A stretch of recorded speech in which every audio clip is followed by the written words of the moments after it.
And we are live. All right. Hey, everyone. Welcome to the LinkedIn Live today. Super excited to have you here, Marco. So, just by very briefly intro, today I'm talking to Marco Peyer. He's the co founder and CPO at risktec. And yeah, let's just dive right in. Marco, can you maybe say a few words about you before we dive into the topic of today? A little bit about who is Marco? Sure, Daniel, and thanks for having me. Actually, super excited as well. This is the first LinkedIn Live that I'm doing. So bear with me as we go through the process. But Daniel, as you asked, who am I? So my name is Marco Peyer, and if I had to describe let's say, the best version of myself, then I would put a few adjectives here, and I would say definitely visionary, inspiring, energetic, and caring. And I hope I can somehow convey a bit some of these values today. So no, but jokes aside, I'm 38 years old. I'm a proud dad of one, and today I got the best news you can have. So next year I'm going to be an even prouder dad of two. So let's see.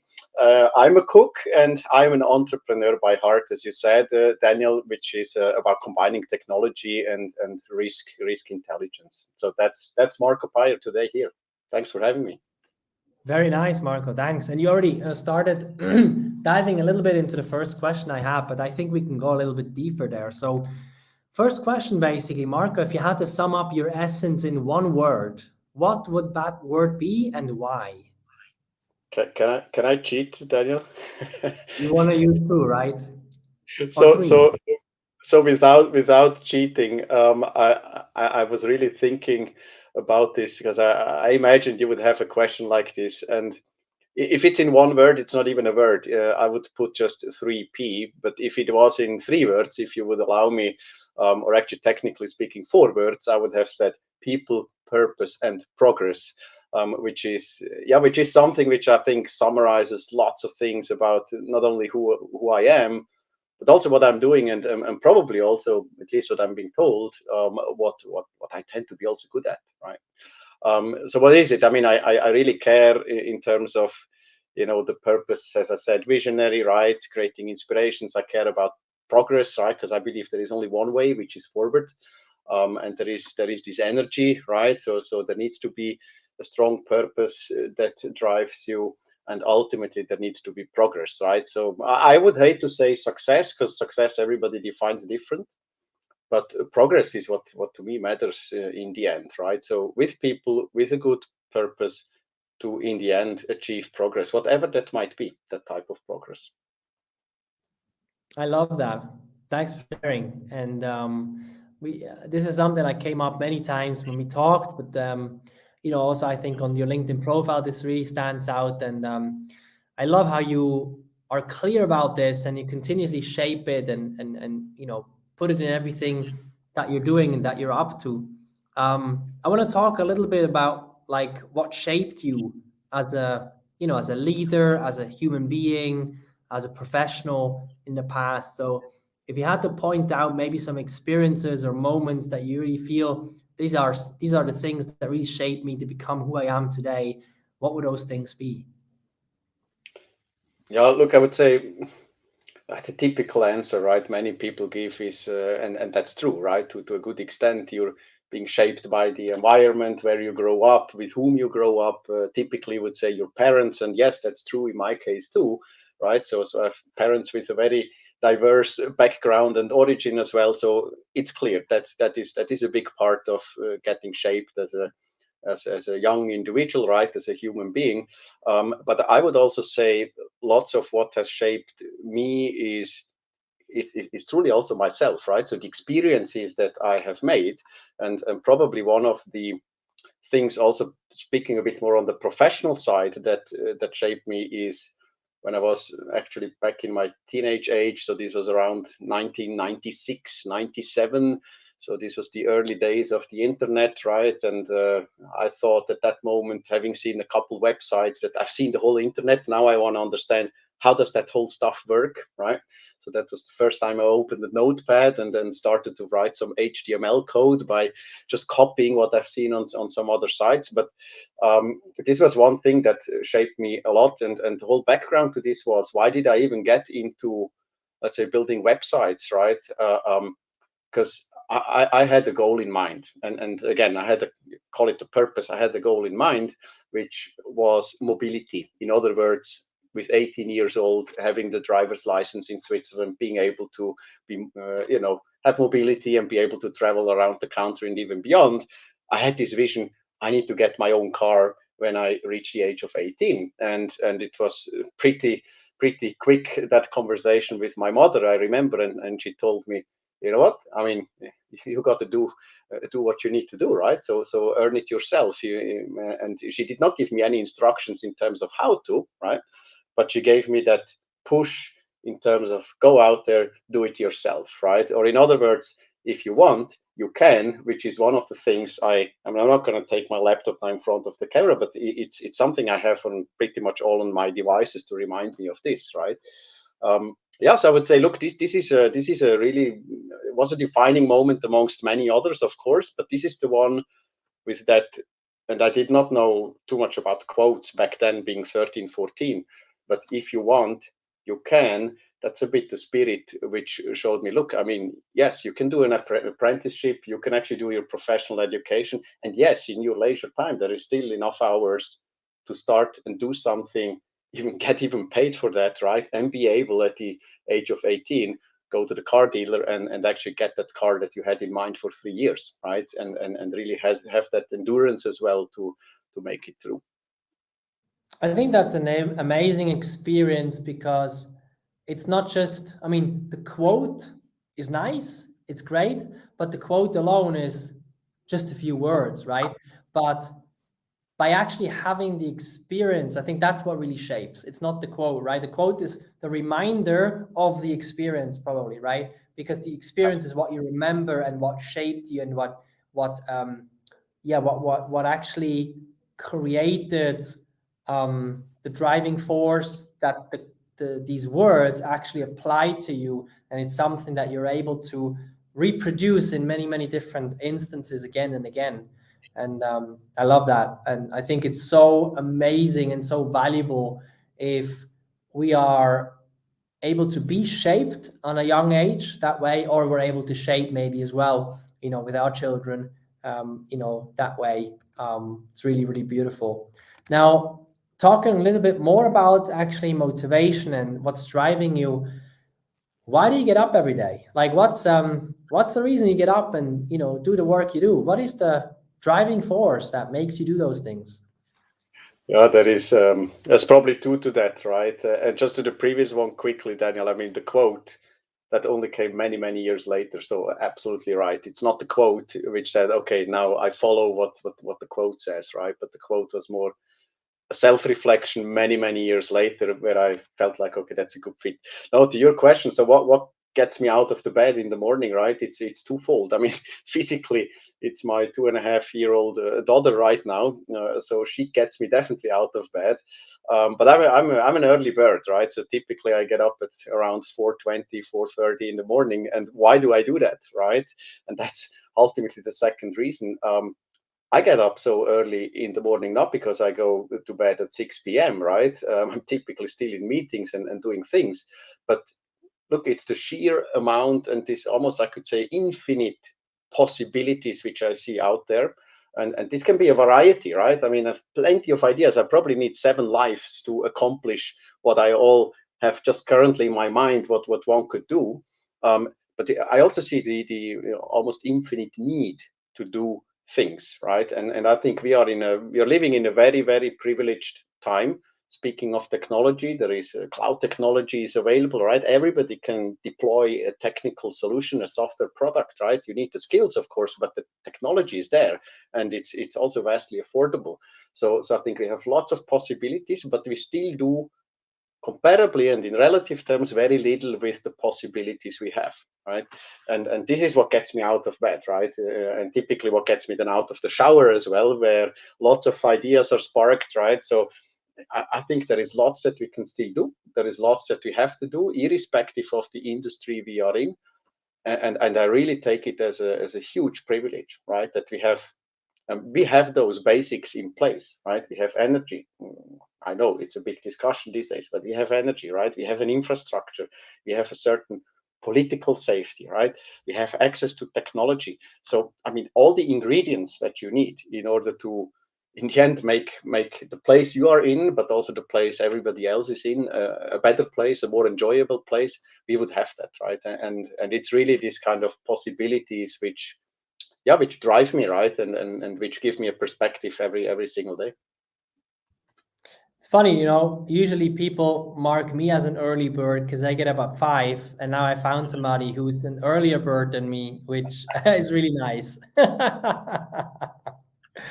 Yeah, but I can totally relate to that. At the end of the day, there's this infinite amount of energy that we can draw on if we are inspired to do things, if we have a vision, and if we pursue a purpose that is actually worth pursuing for us. And yeah, can totally relate to that. Now I want to talk a little bit about risktec. So first of all, what's the story behind risktec? So I mean, the name itself, I think, reveals already lots. But let me tell you a bit about the background and the story. And I mean, just about, what is it now? 3 weeks ago, roughly 3 weeks ago, we did a big online launch here on LinkedIn, right? With lots of impressions. I mean, overwhelming amount of impressions and feedback. So again, big thanks to everybody out there, right? Who commented, who liked, and who reached out. So appreciate that. But to share a bit more, um, frankly speaking, right, we are now 3 co-founders. So that's Rene, Sandro, and myself, and we share actually to a good extent, let's say, a common past or a common history. And we spent a long time at Swiss Re, which is one of the biggest, and sometimes ED is the biggest or the second biggest reinsurer in the world, which to me is an amazing company, right? Again, if I think about the purpose, and Swiss Re has a purpose of make the world more resilient, which, I mean, this is a wonderful piece, right? What a great purpose if you want to increase the resilience and therefore the betterment of everybody out there in the world. So we were spending lots of years there, and we did great things at Swiss Re, and lots of solutions we have implemented, lots of very good and valuable learnings.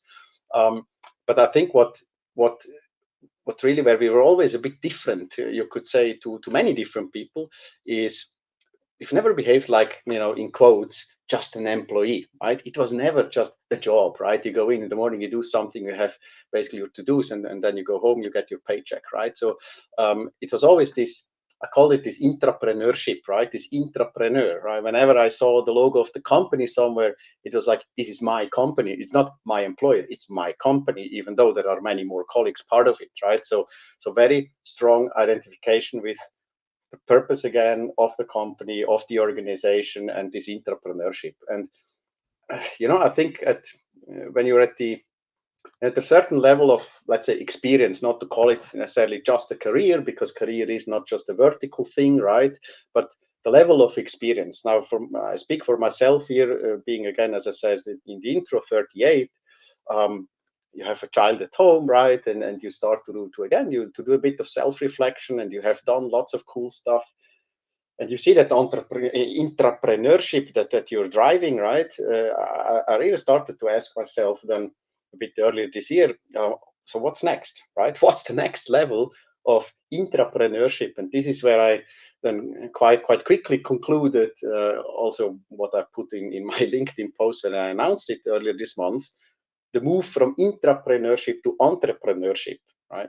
And that was really the story behind which I think for the 3 of us now as co-founders here was the driving thing, right? Again, get up in the morning, do something, see the amount of possibilities out there, work with cool people. And again, this people, purpose, progress, you can copy paste that into risktec, right? That's us. We very much care about the people. We want to create an environment that is super cool for people to work, to be their best, and continuously become an even better one of themselves, right? As a team, as an individual. yeah, and to follow this purpose where we believe, and this is what we do at risktec, right? And to the word risktec, to the name, it's combining risk intelligence, risk knowledge, which is the essential, you could say, of an insurance reinsurance company to deal with risks, but even beyond, to really understand and master risks, which is an experience that we bring with us, and technology, modern technology, and the practices like, crafting a product, for example, and putting that onto a digital market, etc. So bringing these two things together, so the symbiosis of the two, risk, technology, and therefore also the name risk tech, this is what we do. So we craft these solutions, and we do that for the risk industry. So that means it's not just for typical insurance reinsurance company who deal with risks, but it also goes beyond, right? And I think that's again the sheer amount of possibilities if you think in today's world of inherent risks, but also emerging risks and other industries which are not so close, like an insurance is to risk, to think and look through the risk lens and then figure out, okay, how do we increase our own resilience? How do we make our services better, our products better? This requires exactly this, I call it a bit the ambidexter of the two, right? You need to master the technology behind, because nothing works without technology, nothing works without data nowadays. And you need to understand, obviously, how to tackle risks, how to identify, quantify them, etc. So that's basically us, and very, very strongly experience-based, right? So it's not just an opinion and having seen that from far away, but it's experience-based, having been in that industry for many, many years. So that's us. Love that. Thanks for sharing the story. Now, I want to talk a little bit more about the journey that you guys are on, and also like the transformation of the industry when it comes to risk, um, the risk industry, basically. Talk to me a little bit more about, the status quo, the transformation, the future vision of the industry, and sort of like maybe also from you guys, for the perspective of you guys, right, with risk tech, like what's the transformation that you're supporting, enabling, that you're helping to make a reality in this industry? Mm-hmm. Yeah, look, I mean, the slogan we chose, maybe you see it on the background here, right? It says, it actually includes the word transform, and it says transform to avant-garde. And the story behind that one was, and this is also the vision we believe, I'll give you a few, let's say, data points, so you understand a bit why we are saying transform to avant-garde and not just progress, right? Which would be more of a continuous thing. But what we see is insurance, for example, is a very traditional industry, right? And yes, it's true. In the past few years, many have talked about, insure techs, and insure tech has been on the rise, and this is going to be the big disruption. And Amazon and a few others, they will completely wipe you. Old animals out there in the insurance industry, they will wipe you out, and they have the access to the mass markets, right? So none of that truly materialized, right? I mean, there are a few cases where some bigger changes have happened, right? But if you look at the incumbents, then the vast majority of them is around, and fortunate, unfortunate, most of them are still doing the same business as they have done before, the same way, right? Typically the same products. And again, if you think about insurance, right? I mean, who gets up in the morning and says, today I'm going to buy insurance, right? What a fantastic day. So it's not happening, right? It's a necessity. And I think for a long time now, that for many years, that this definition, the definition of insurance is to me is a very narrow one, right? It's tackling the residual risk. But how about if you turn it around and think about, and this is a concept I landed a bit from UX, right?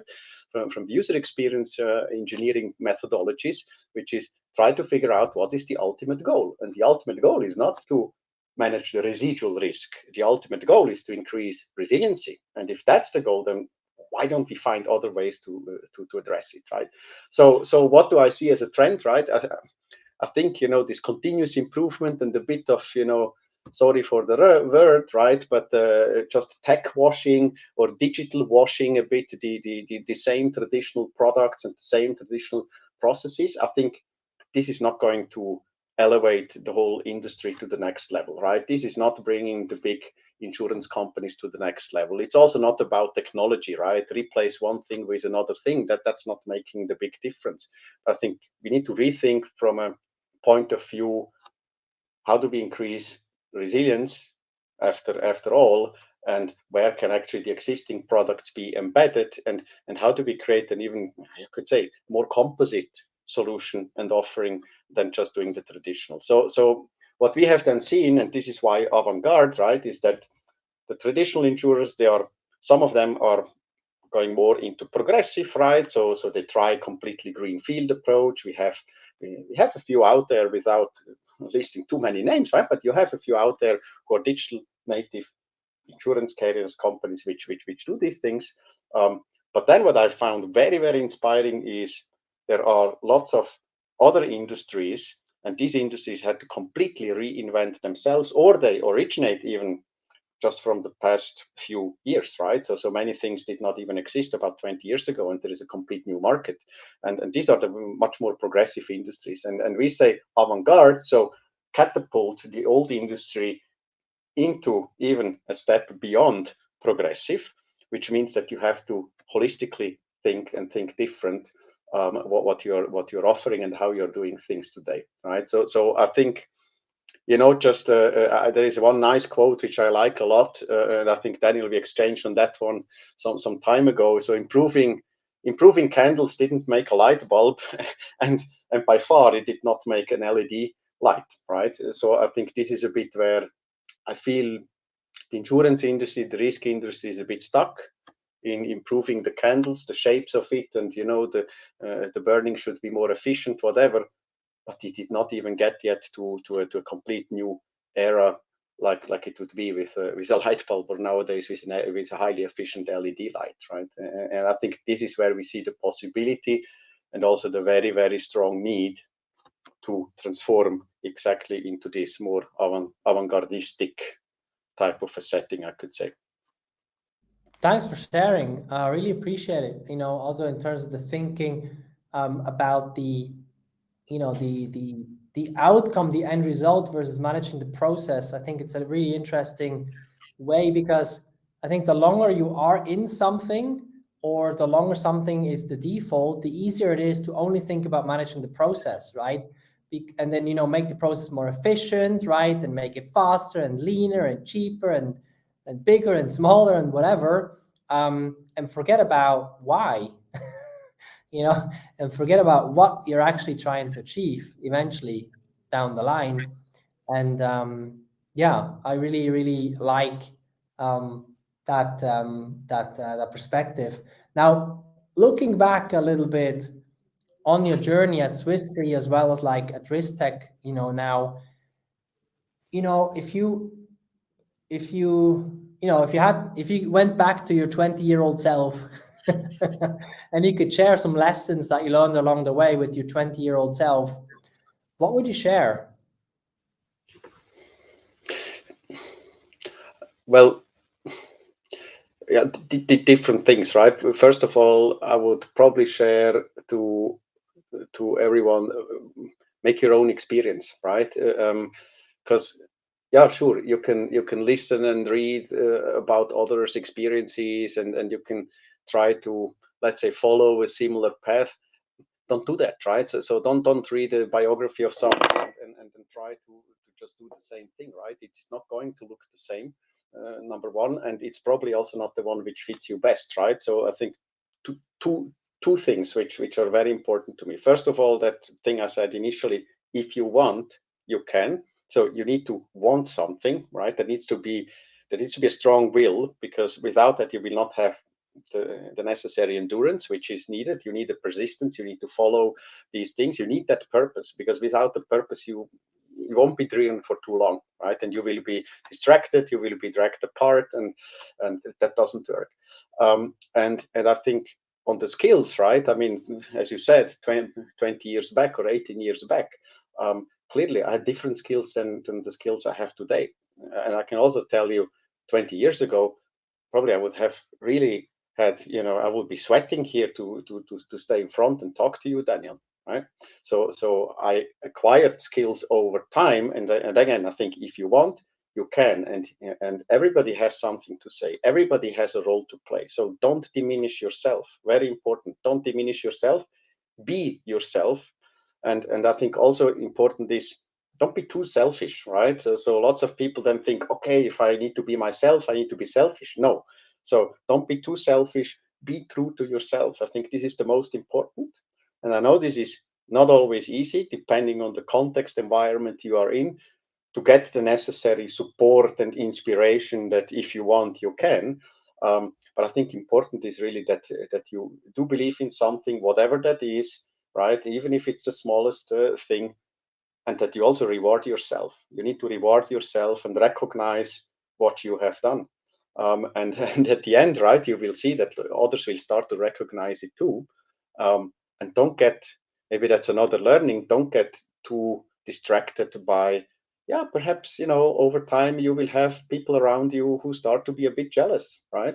Which is actually not too bad, right? It's typically a good sign that you have done something perhaps which is right, or you have done something which is slightly beyond average or different. And I think being different and not just to be average and not just to repeat what has been done elsewhere, and really to be authentic, be yourself, and do it even if it's the smallest achievement. I think that's very important, and I think this gives you hopefully energy. This gives you satisfaction, because that is important. You need to be happy with yourself, because only then you can kind of convey also the happiness and the positive vibe and the messages to others. If you struggle, then probably you should really be selfish and fix a few things for yourself first, right? And so that you can be of value to the rest of the team, to an organization, to the broader society.